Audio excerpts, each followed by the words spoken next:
In the late 19th century, America was undergoing many struggles. The Civil War, the bloodiest war in American history, ending in 1865, left the country in turmoil, with up to 700,000 who'd never return home to their families. Hostility and divisions from during the war still remained. Outside countries were continually upstaging the conflicted United States. At Paris's Exposition Universelle, featuring a measly American exhibit, France had unveiled its magnificent Eiffel Tower, making America look not just culturally inferior, but also lacking in iron and steel finesse. American patriotism was greatly fanned, and the country was ready to prove itself. Chicago was especially itching for a comeback. The Great Chicago Fire of 1871 had nearly destroyed the city, leaving over 100,000 homeless. Despite reconstruction after the fire, the city was sinking to a new low, led by Governor Henry Carter Harrison, who was too tolerant of vice districts like the Levee, with countless bars, whorehouses, cocaine parlors, and gambling houses. The Levee was also home of the notorious bartender Mickey Finn, who gave birth to the phrase "slipping a Mickey" by sneaking drugs into his customers' drinks to incapacitate and then rob them. Crime was rampant, with at least 4 murders occurring a day, and it was almost hopeless to report a loved one as missing. There were too few patrolmen or detectives, and those few tended to focus only on problems of the wealthy. It was said that you could only see a distance of a single block in front of you because of the heavy smog in the city from all the factories. There was a constant pounding noise from trains, carriages, and factories where small children worked long hours for meager pay.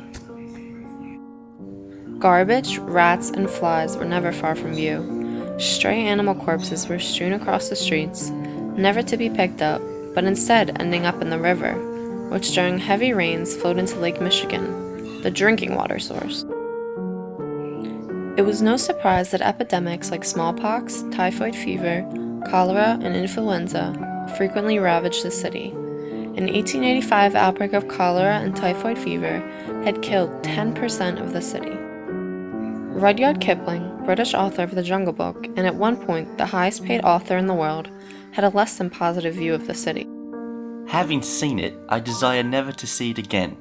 It is inhabited by savages. Even Daniel Burnham, head director of the Chicago World's Fair, had previously moved his whole family to the countryside. I can no longer bear to have my children in the streets of Chicago. Chicago decided to put its efforts into following Paris's footsteps. There was talk of a World's Fair in 1893 to commemorate the 400th anniversary of Columbus's arrival in America. Chicago lobbied vigilantly against competing cities like Washington, D.C. and New York in hopes of hosting the fair and once again proving itself as a strong American center of culture. In fact, contrary to popular belief, the city's famous nickname did not originate because of the city's weather. It was labeled this by a New York newspaper editor for all the city's big talk and confident boastings that it was the best possible place for the fair. People gathered outside the office of the Chicago Tribune and cheered at the news that Congress had voted to give Chicago the highly desired spot. The National Commission, the fair's overseers, was made up of politicians, and the exposition company was run by powerful businessmen. Burnham, the very one who'd moved his own children out of the city, was appointed head designer and architect of the exposition. The fair planners wanted it to be a magnificent spectacle, and that would prove their city's greatness once again.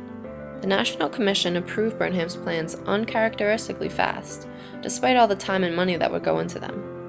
He called for a railroad within the fairgrounds to transport lumber and steel, the fair's own police force and fire department, a hospital, an ambulance service, and thousands of horses. In the midst of planning the fair, many dinners for the fair planners were held, hosted by the Grounds and Buildings Committee, featuring course after course of the most luxurious and expensive cuisine, but all for the planning of the fair and betterment of the city, of course.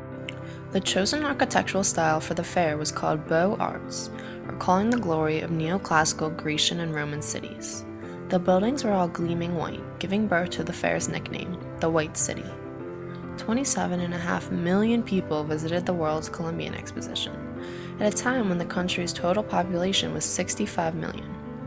Visitors wore their very best clothes. The administration building rose 275 feet, higher than the U.S. Capitol building. The Liberal Arts building was made up of more steel than 2 Brooklyn bridges. The fair planners would accept nothing less than grandeur. spending a total of up to $30 million, in the hopes to paint Chicago as a perfect city. What was happening outside the gates of the White City was radically different. City officials saw it as justified to throw exorbitant amounts of money at the fair, even as the city was suffering through the Panic of 1893, with widespread unemployment and businesses failing left and right. While some employment was offered through the construction of the fair, many workers were injured or even killed during fires or accidents. Children continued working all days in factories, returning home to crowded tenements and hoping it was safe to drink the city's water, and that there was enough coal to keep them warm through the night. The fair was indeed a false utopia. There were problems inside the walls of the fair, too. The architect of the Women's Building, Sophia Hayden, was paid $1,000 for her work, while each male architect of the fair was paid at least tenfold that. The ultra-whiteness of the White City also proved controversial. Infuriating civil rights activist Ida B. Wells, blacks were completely excluded from taking part in planning and even from low-paying jobs in the fairgrounds. The fair even held a Colored People's Day, where they played a racist joke and handed out free watermelons. Wells and respected abolitionist Frederick Douglass wrote a protest pamphlet entitled "The Reason Why the Colored American is Not in the World's Columbian Exposition." It's a violation of the spirit of freedom and fair play of which some Americans so loudly boast. Despite this intelligent and peaceful protest, blacks were still banned from having any important role in the fair. The fair did indeed prove to be a platform to enforce white superiority. It featured expositions from all the American states and from countries across the world. By depicting non-whites as lesser and even savage, it introduced Americans to the concept of Darwinism and tried to prove America as far superior. African American leaders did not approve the fair's depiction of native Africans, especially Dahomians, who were portrayed wrongly as cannibals. Countless tribespeople were transported against their will to the fair, only to be gawked at by white fairgoers. The very setup of the fair had the American buildings most prominent, then other white countries, with all non-whites in the far back of the fair. In the whole non-white section, there was only a single bathroom in the Haitian building. When confronted with the problem of massive amounts of horse manure that pervaded cities across the country, and surely would be a problem for the fair planners didn't attempt to make steps towards reform to the city's sanitation. Instead, they came up with another grand and spectacular idea, a massive moving sidewalk as a way to get around the fair, which failed to help in everyday situations. It was yet another shallow solution to the city's problems. In fact, the fair had brought in even more problems. Psychopath H.H. Holmes had realized the fair would attract countless trusting tourists. He built a murder castle right down the street from the fair, where he lured in people with the belief that it was a hotel, killing up to 200 human beings inside its walls. City officials had actually realized the fair would bring in a strong wave of crime. Prison warden Major McClory had said previously to the fair, "I think it's quite necessary that the authorities here should be prepared to meet and deal with the largest congregation of criminals that have ever met in this country." If you asked Mark Twain, he'd say it was very typical of the current time. He'd coined this time period the Gilded Age, satirizing the social problems of the time, hidden by a thin layer of gold. The extremely wealthy lived in excess right down the street from rundown tenements crowded with hungry people, much like the false utopia of the fair, which tried to cover up the city's rampant problems with massive buildings and portrayals of grandeur. The fair ended in disaster. Right after Mayor Carter Harrison gave the closing speech for the fair, he was assassinated right in his home by an immigrant angry over his joblessness, of course an issue that could be fixed if only time and money had been spent on reform. Only weeks later, Chicago's characteristic outbreak of fire ravaged the fairground, burning down the buildings all those $30 million had been spent on, and leaving the grounds even worse than before. All the evidence of the effort and money which could have gone to reforming the city was now burned to dust. All that change Chicago officials wished to make had ended in a waste of $30 million.